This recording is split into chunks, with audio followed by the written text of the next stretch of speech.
Hey, what's up, everybody? The VC here, coming at you with another video here about anything and everything. Nothing's off the table.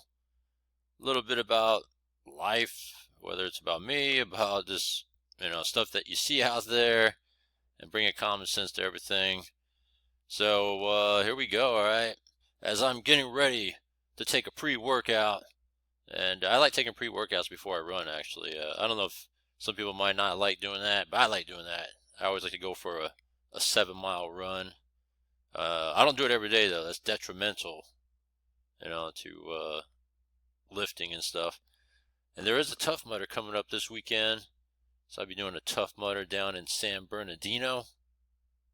So that's where it's at there. So while you're here, subscribe, hit the bell icon if you like the VC, or you want to get to know the VC, the Villain Club, because sometimes I say things that might not be a popular opinion. I'm also on Rumble as well, so if you want to find me on Rumble or on YouTube, doesn't matter. Either or both. It's not such a bad thing. And so with that, let's get to it here. I'm just going to go around the dial today. All right, towards the weekend, since I'm going to be out of town, I'll be more focused videos. But right now, I'm going to go around the dial. And let's see what we got going on here. I'm going to start with this one here. LA County quits LA Homeless Services Authority. Huh. See, LA County quits LA Homeless Service Authority. It's kind of weird. Let's see what they got to say there. I have a W-2 and a 1099, and I spoke with a TurboTax expert who helped. Something that will affect all of us. We're talking about the new sales tax that is now in effect. It's designed to help solve the homeless crisis in LA County. Well, that county. Yeah, I talked about that yesterday. It was North County, North LA County, which the voters, dumbasses, voted for.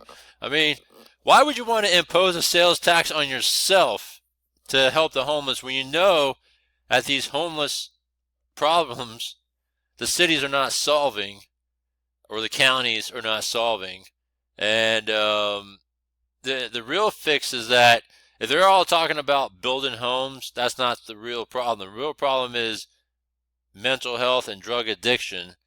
That if this thing is geared towards that, okay, maybe. But at the same time, I wouldn't put it on the voters to vote this thing through. I'd be like, come on, people. I need to see what's behind this. Because if it's just saying build more homes for the homeless, then that's not going to be the solution. It's going to be the same problem they're just going to keep throwing money at, and then you're wasting your time paying taxes over nothing. Tax was known as Measure A on your ballot in November. So here's a look at some of the new sales taxes approved by the voters. Palmdale and Lancaster up in the Antelope Valley now have the highest combined sales tax in the county. Morons. The cities there on the left aren't far behind. Take a look.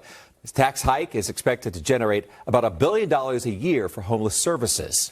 But as we told you last week, a recent audit revealed billions of dollars in homeless funding, 2.4 in fact, has already been mismanaged by LA County. So the question is, where is all that money? NBC4's Conan Nolan joins us live. Shit, I want a piece of that. You know what I'm saying? Like, they don't know where they're managing the money. Shit, manage that money into my pocket. Newsroom with more on what happened today. Conan. That's right. More specifically, it's called the Los Angeles Homeless Services Authority. And watch this. They won't be able to fix that issue, and you're still going to see places like Skid Row and all these homeless tents everywhere still. It's not going to be fixed. You're paying extra for nothing. They might even divert funds to, use into the general fund and pay for stuff that they already have a budget shortfall on anyways. And then you're just going to see your money wasted. And then your voters, your LA clowns, all right, voted it through for nothing. LASA, a joint agreement between the County of Los Angeles and the City of LA going back decades. But just a few hours ago, the county board, because it believes it just hasn't been efficient in trying to get people off the street, the board has decided to pull their money out. It was called a... You know what they're doing? I think I know what they're doing. I think rather than, Trump and Doge, whatever, come in, and sweep through California, especially in the large cities like LA, and San Francisco, who've completely mismanaged their spending and funds and all that. They're trying to get ahead of that. And because this thing's been a problem forever, right? And when you look at it, it's been a problem forever. All of a sudden, they want to do something about it now in 2025, right? I think what it is they're trying to get ahead of Trump and Doge, and they're going to take it upon themselves to so-called we'll go ahead and remedy this ourselves before they come in and take the money away or pull or whatever it is that they might dig and find. That's what I think. I think they're just trying to get ahead of that. Force between the county and the city of Los Angeles over the issue of homelessness. We're recommending a change that I believe is long overdue. The LA County Board of Supervisors voting today to effectively pull out of LAHSA, the Los Angeles Homeless Services Authority. LA County and City's Chief Homeless Rehousing Administrator. A massive agency that received tax revenue from the city and county to administer the effort to end homelessness. But recent audits indicated a lack of transparency or of financial accounting of services provided. As a result, the county board voted 4-0 to set up its own homeless services department, which supervisors Lindsay Horvath and Catherine Barger said would receive better oversight, efficiency, and results. The status quo is not serving anyone. If we accept it, nothing will ever change. When I talk to my cities, overwhelmingly, the cities that I represent support moving this motion forward today. One city desperately opposed to the move, the one down the street. While some council members are no fans of the homeless agency, others went to the board chambers today to voice their opposition to the county's move, saying it's bad timing. You pull out all of that money, it's just the city, basically. To say that you're going to be revenue neutral after this is a little unimpressive. At this moment, when the federal government is defunding everything they can, we don't have the luxury, neither the city or the county, of being anything less than completely coordinated and laser focused on outcomes. Nothing's going to change. I mean, that's the bottom line. Nothing's going to change. It's stupid. All right. They broke away from a agency to form another committee to create this oversight into a homeless problem that is going to be overlooked by the city. I don't know, and or county in a different way, and all it is just moving money around, and results are going to be the same. You're still going to see the tents and Skid Row and all kinds of shit out there. LA's a mess, and they're not going to be able to fix their own problems. They can't even fix their own wildfire issue. They couldn't even fill water in the reservoir, and they've had billions of dollars spent on homeless, and the homeless problem has gotten worse. They can't address it because they don't know how to do it right, and all they do is spend, and don't even know where they put the money at or do whatever. They probably pocket most of it, kickbacks and all that stuff. Yeah, it's just an ongoing cycle of just going through it. You're just looping around, same old bullshit. All right, so check this out. Let's go over here. Yeah, so fuck all that shit. It's garbage. Well, after hours of passionate debate, 2 GOP-backed bills banning transgender athletes from playing on girls' sports teams got shut down in Sacramento. As Capitol correspondent Eitan Wallace reports, they were soundly rejected down party lines. Men are not women.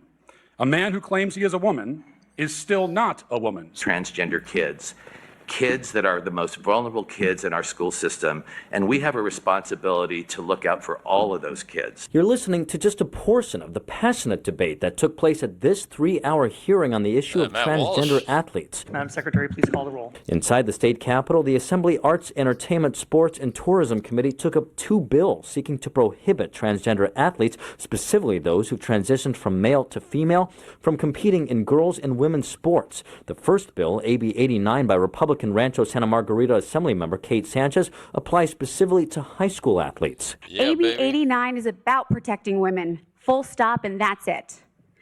It is about stepping off of the sideline and onto the court or onto the field for our daughters, our sisters, our granddaughters, and the future of women's sports. The second bill, AB 844 by Republican Corona Assemblymember Bill Asaley, applies to athletes from elementary school to the collegiate level. To protect sex-based sports, to protect girls so they can have, again, their own teams so they can compete and be champions. Both bills attracting this huge crowd stretching out the committee room door. Opponents and supporters of all ages and backgrounds showing up. I'm a 7th grade athlete and I support this bill. I'm a voter and trans person and I strongly oppose this bill. Strongly support passage of this bill. Fairness, dignity, and safety for girls. And I strongly oppose this hateful legislation. All of it coming just 3 weeks after Governor Gavin Newsom on his podcast shared where he stands on transgender athletes in girls and women's sports.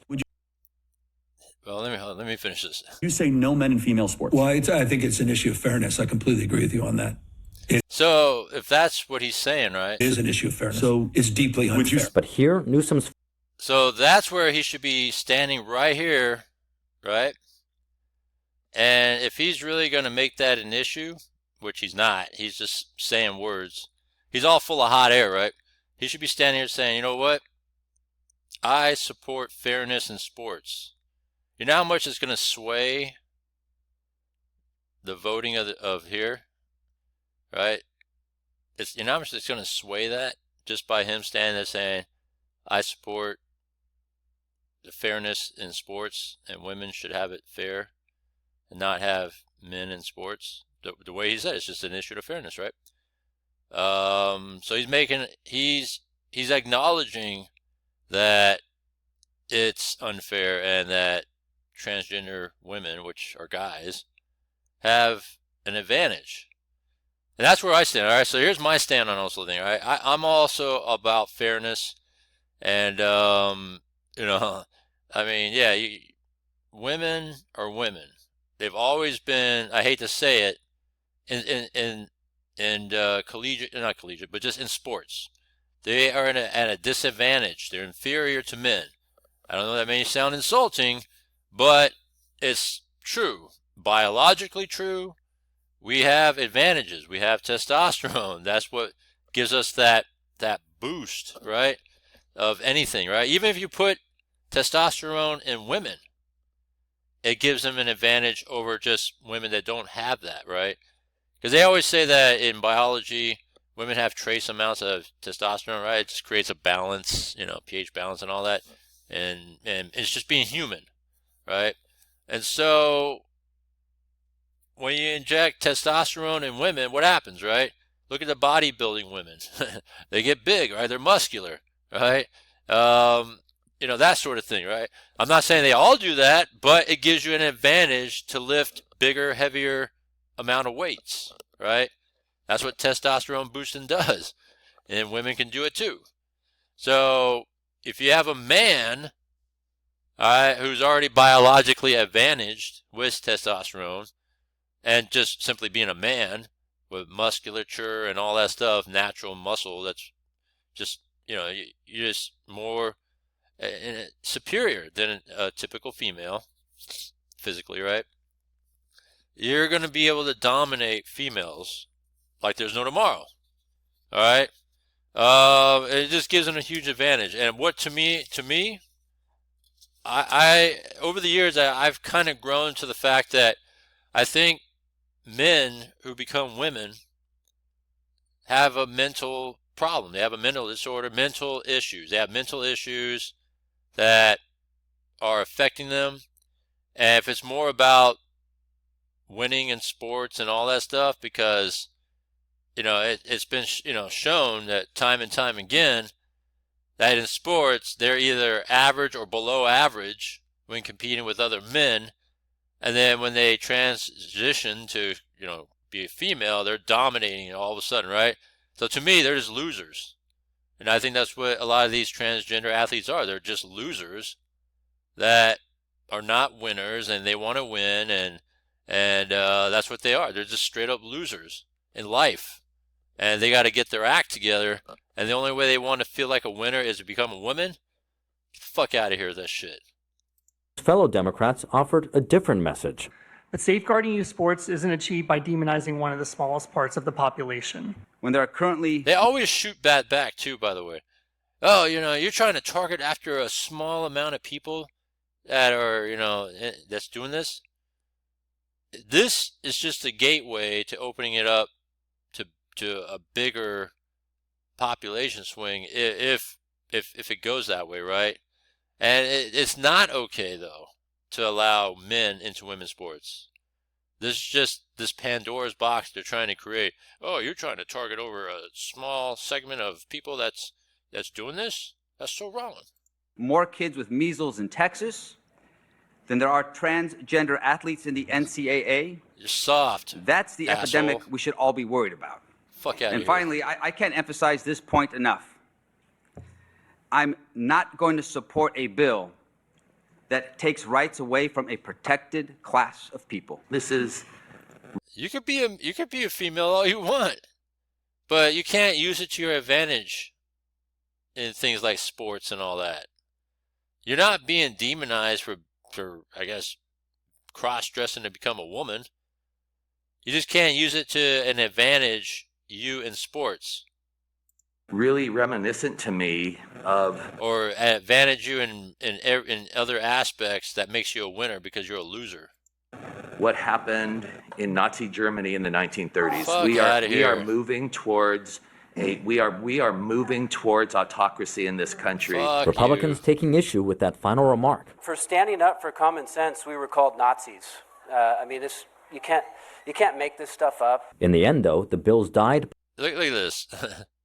All right, let me roll this back slightly here, all right? If you want to look at diversity, you have a Latina female, a white guy, and a gay Republican. I mean, that's diversity. This is Carl DeMaio, right? This is diversity. All right, let me roll that back. Let's see. Carl DeMaio, a white guy, and a Latina woman. I mean, that's diversity right there. So, yeah, to be called Nazis and all this stuff, come on, right? This is not Germany. This is diversity, and they're all on the same page here about fairness in sports. Issue with that final remark. For standing up for common sense, we were called He's a gay Nazis. Republican, too. You can't make this stuff And up. being that he's gay and he supports fairness in sports, I mean, that tells you something, right? Think about that. In the end, though, the bills died by a party line vote. That bill fails on a 2-7 vote. At the state capitol, Leighton Wallace, KTLA 5 News. Yeah, you know why? Because Democrats outnumber Republicans like 2-1, basically. So they're always going to outvote. They're the supermajority, so they're always going to outvote things in general, because the only way to break this whole supermajority is to basically vote out those people. If they're not doing shit and they're just, blowing a lot of hot air like Gavin Newsom, then you know what? Vote them out, right? And so just saying, yeah, this is bullshit, straight up. All right, how about this? Why don't we just, I think here's an idea, all right? The reason why there was a women's division in the first place was to create fairness in general, right, from men and women. But now that you're allowing women, fake women, men, into women's sports, which, creates this unfairness now. How about this? Well, why do we even have, men and women's sports? Might as well just call it a sport and have everybody go have at it with each other, right? Men, women, transgender, aliens from another galaxy, just anybody, everybody. It's all open, all right? Because, what's the point of it having separate sports if you're allowing this to happen, right? That we got to have a bill to say, hey, no men and women's sports. If I was a guy, I might as well just say, hey, I look straight up like a guy. I say, hey, I want to get into a woman's sport. I'm not even transgender. I'm just faking the funk, and I'm a man. But, since they are about accepting who you think you want to be, You don't even have to look like a woman. You just be a man, straight up, just a straight up masculine man. Be like, hey, I'm signing up for this, all right, because you allow transgender to do it. I'm going to do it too, right? And that's happened, right? I've shown it before. There was a bodybuilding competition. I think it was like in Canada or something like that. And there was this transgender dominating the women's, right? Powerlifting or something like that. And so the funny thing about it was that a man said, hey, I'm going to go in too. And he did the same exact thing. Just says, I'm a woman. And that's it. Just made the statement. And after that, he was able to do it, dominated, destroyed the transgender. All right. In a women's female bodybuilding powerlifting competition. All right. And did that, dominated it, only to prove a point about the unfairness. All right. And it pissed off the transgender, by the way, because it's a loser. And it's just funny, though. It's just funny as hell. But it was to prove a point that men should not be in women's sports, period. But if you are creating this issue, then might as well not have men and women's sports. Just call it a sport and everybody go at it. All right. That way, it's fair. That's fair, right? Think about it. It's fair. If there's no gender sports, it's fair because now it's open to everybody, right? Isn't that fair? I mean, just asking, So just point that out there, right? It's just funny how things are. Let's see here. What else we got going on? What? Adams corruption case dismissed with prejudice, huh? What's going on over here? Take a look at this.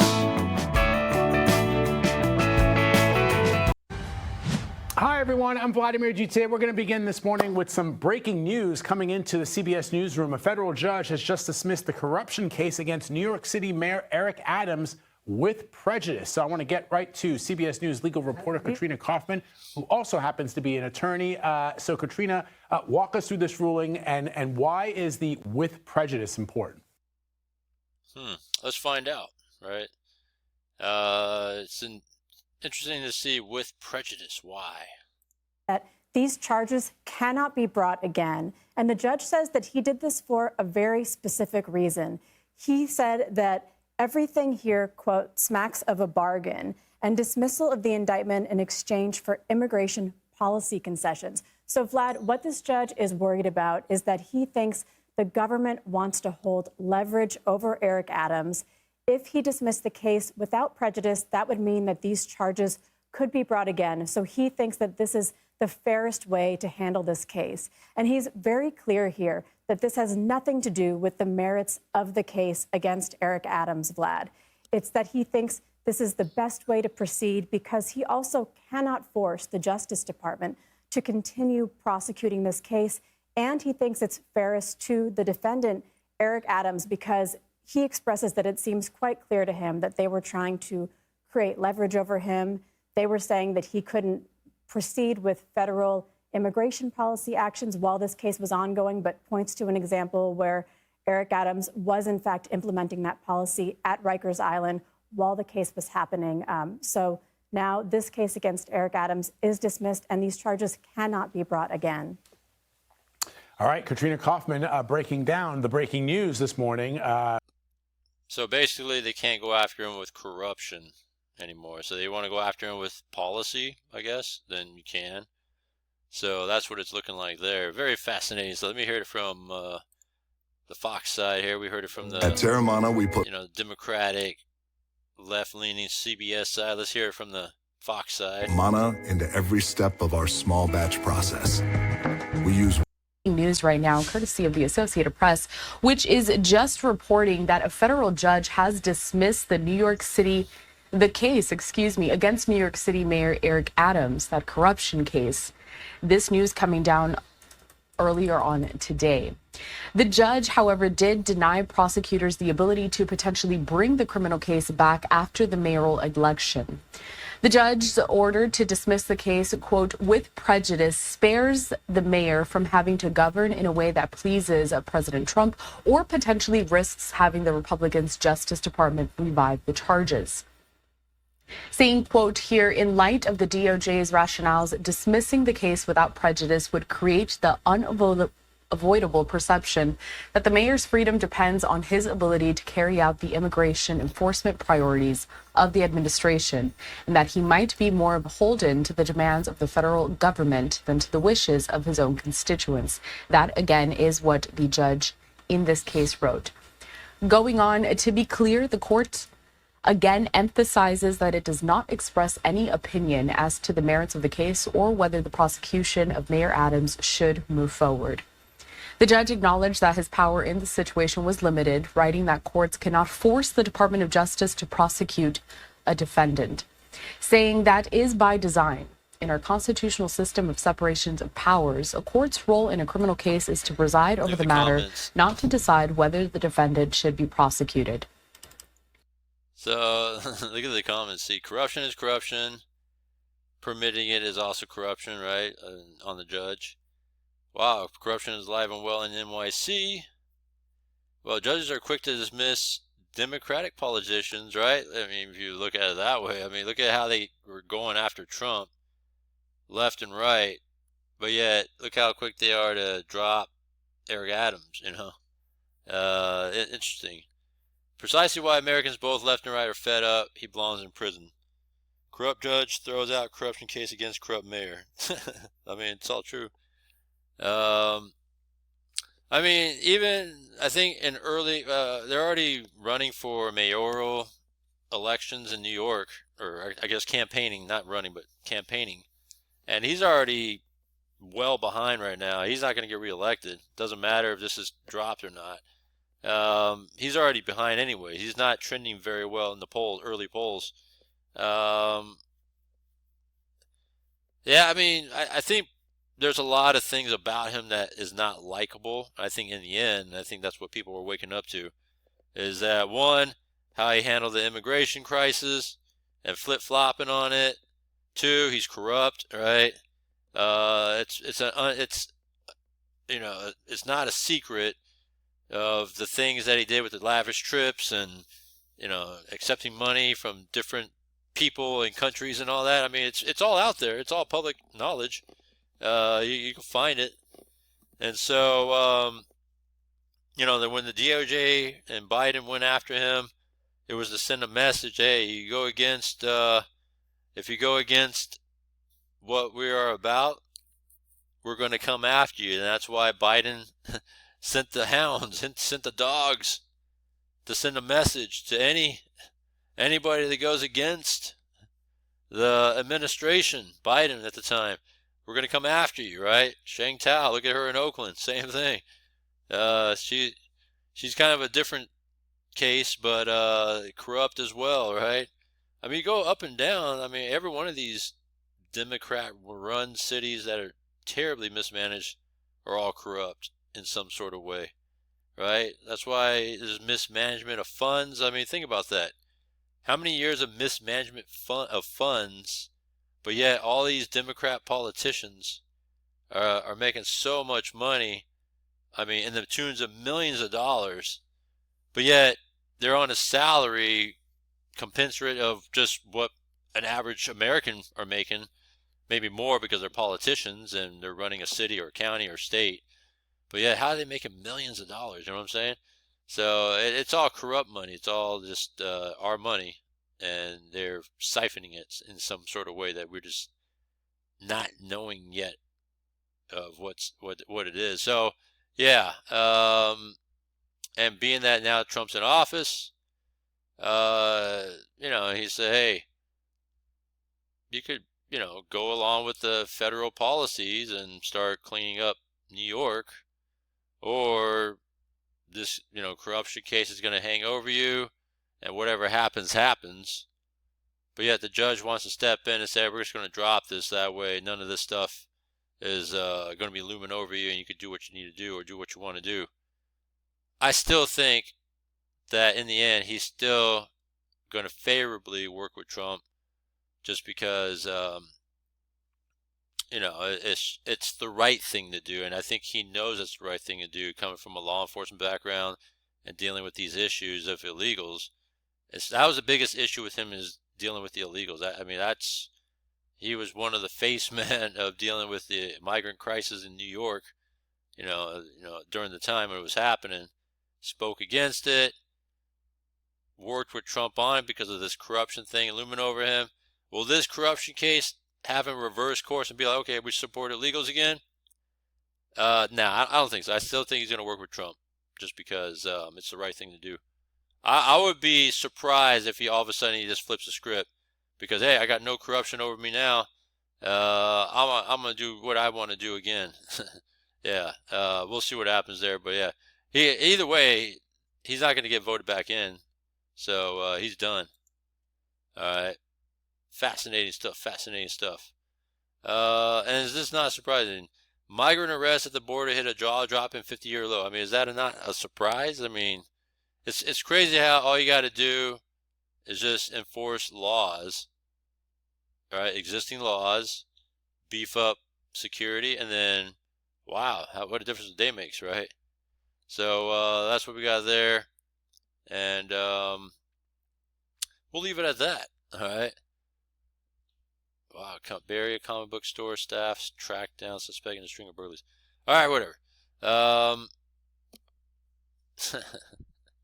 Yeah, we'll come back and talk about more stuff around the dial once again on another day here. But that's everything we want to talk about today. Comment down below, let me know what you think. And subscribe, whether on YouTube or follow me on Rumble. Thank you. I'll see you next one.